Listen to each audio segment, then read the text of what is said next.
Hello my dear students, welcome back to one more class.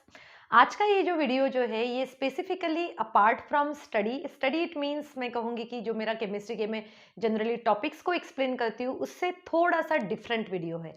तो आज की इस वीडियो में हम क्या स्टडी करने वाले हैं स्टूडेंट्स, जैसे कि हमें पता है कि हमारा 14th ऑफ दिसंबर को केमिस्ट्री का क्लास 12th का टर्म 1 का पेपर है।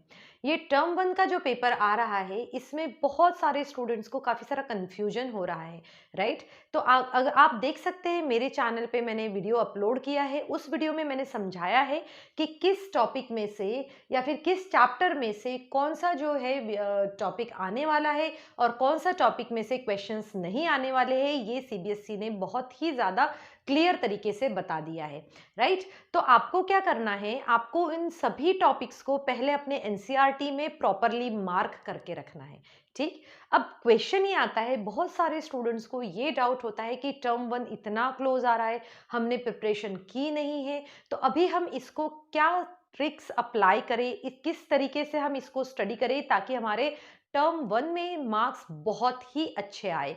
जो बच्चे कॉम्पिटिटिव एग्जाम्स के लिए प्रिपरेशन कर रहे हैं उनके लिए भी ये एक बहुत ही अच्छा चांस है। आप फेस कर सकते हो कि एमसीक्यू बेस्ड क्वेश्चंस को हम किस तरीके से अपियर कर सकते हैं, हम उसको किस तरीके से हमारे नॉलेज को हम अप्लाई करेंगे।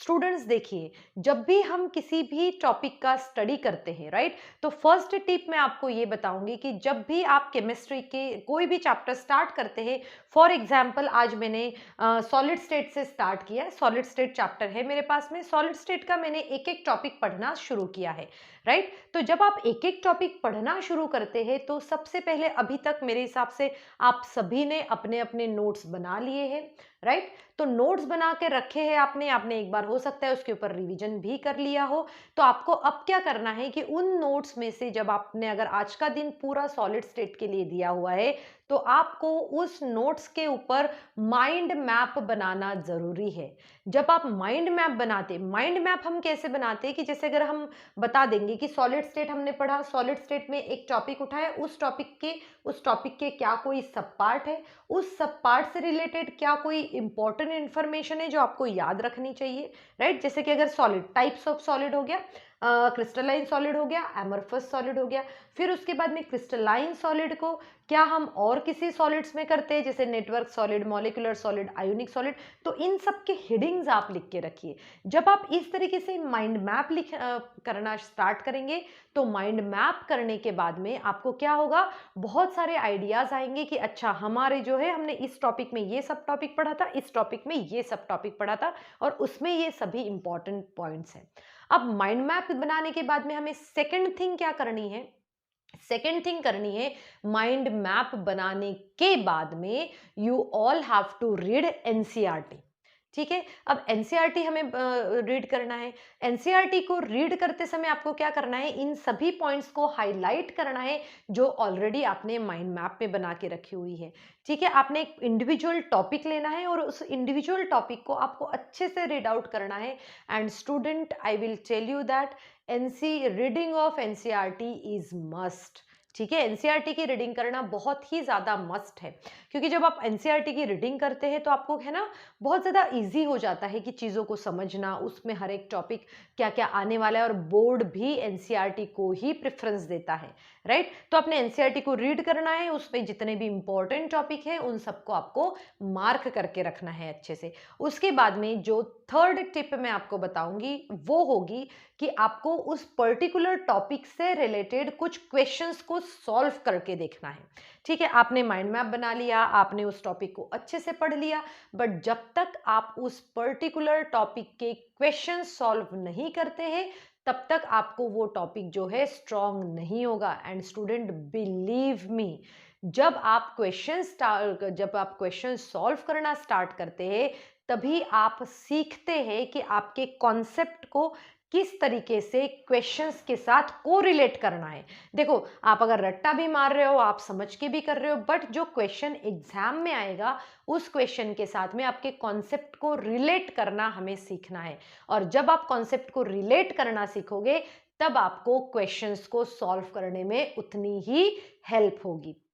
ठीक है, तो ये जो 3 ट्रिक्स जो मैंने आपको बताई है, इस तीनों ट्रिक्स को जब आप कंबाइन स्टडी करोगे, तब आपको देखिएगा आपको डेफिनेटली रिजल्ट मिलेगा और आप अच्छे से स्कोर कर पाओगे।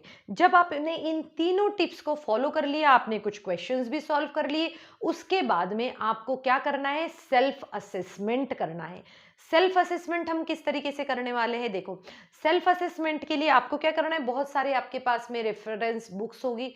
रेफरेंस बुक में हर चैप्टर के पीछे जो है एक मॉक टेस्ट रहता है।